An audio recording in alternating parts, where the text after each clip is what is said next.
अस्सलाम वालेकुम। आज हमारा टॉपिक है ओसीडी। ओसीडी को ऑब्सेसिव कंपल्सिव डिसऑर्डर भी कहते हैं।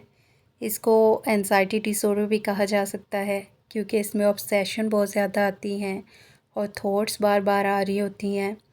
इसमें जब भी पेशेंट को कोई भी थॉट्स आती है तो वो इतनी ज़्यादा नेगेटिव होती है, वो किसी भी चीज़ से रिलेटेड हो सकती है, और किसी भी चीज़ से रिलेटेड जब उसको वो नेगेटिव थॉट आती है तो वो जब तक वो काम नहीं कर लेता तब तक वो पुरसकून नहीं हो पाता।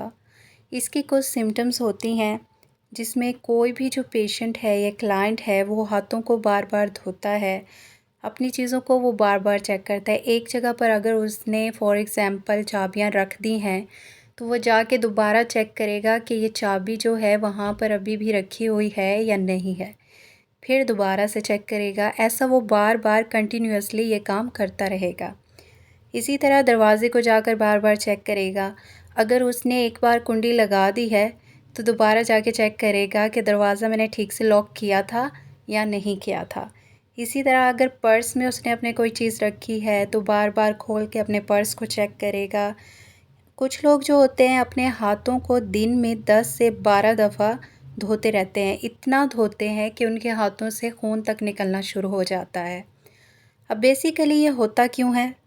कुछ लोगों में ये देखा जाता है कि कुछ लोगों की फैमिलीज़ में होता है। उनकी फैमिली में उनके पेरेंट्स को, उनकी मदर या फादर में से किसी एक को था, जिसके थ्रू जीन्स के थ्रू जो है वो फिर आगे उनके अंदर आ जाता है। और कुछ लोगों में ये लर्निंग के ज़रिए भी आ जाता है। फॉर एग्ज़ाम्पल उन्होंने अपनी मदर या फादर को देखा कि वो बहुत ज़्यादा सफाई पसंद थे, तो उसकी वजह से वो भी ओसीडी का शिकार हो जाते हैं। अब हम लोग क्या करते हैं, जब ऐसे पेशेंट हमारे पास आते हैं तो हम उनकी सीबीटी पर काम करते हैं। इसमें हम उनकी थॉट कॉग्निशन पर काम करते हैं कि उनका ब्रेन इस तरह से काम करे कि वो उसके पॉजिटिव और नेगेटिव किस्म के एस्पेक्ट को देखें और अपने पॉजिटिव को लेकर आगे बढ़े।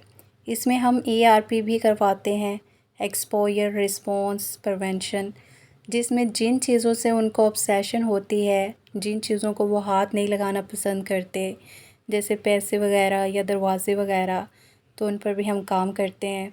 ओसीडी जिन लोगों को होती है उनको साइकेट्रिस्ट जो है वो मेडिसिन देते हैं।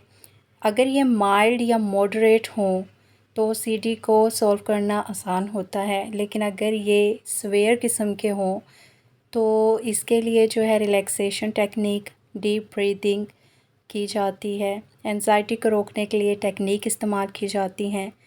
ओसीडी के कई लेवल्स होते हैं, माइल्ड और सीवियर। माइल्ड और सीवियर में 10 से 12 सेशन होते हैं, जिससे ये ख़त्म हो जाती है।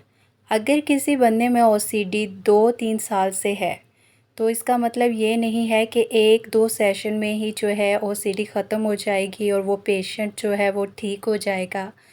ऐसा बिल्कुल भी नहीं होता है। इसके लिए जो है प्रॉपर तौर पर जो है सेशन लेने पड़ते हैं, फ्रीक्वेंटली सेशन लेने पड़ते हैं, जिसके बाद जाके जो है ओसीडी ख़त्म हो जाती है। इसके लिए साइकेट्रिस्ट जो है वो आपको मेडिसिन देता है और आपके सेशन किए जाते हैं, थेरेपीज़ की जाती हैं, देन उसके बाद जाके ओसीडी ख़त्म होती है। तो अगर आपको मेरी ये वीडियो अच्छी लगी हो तो मेरे चैनल को सब्सक्राइब करें, वीडियो को लाइक करें और बेल आइकन को प्रेस करना बिल्कुल भी ना भूलें। Thank you for watching. अल्लाह हाफ़िज़।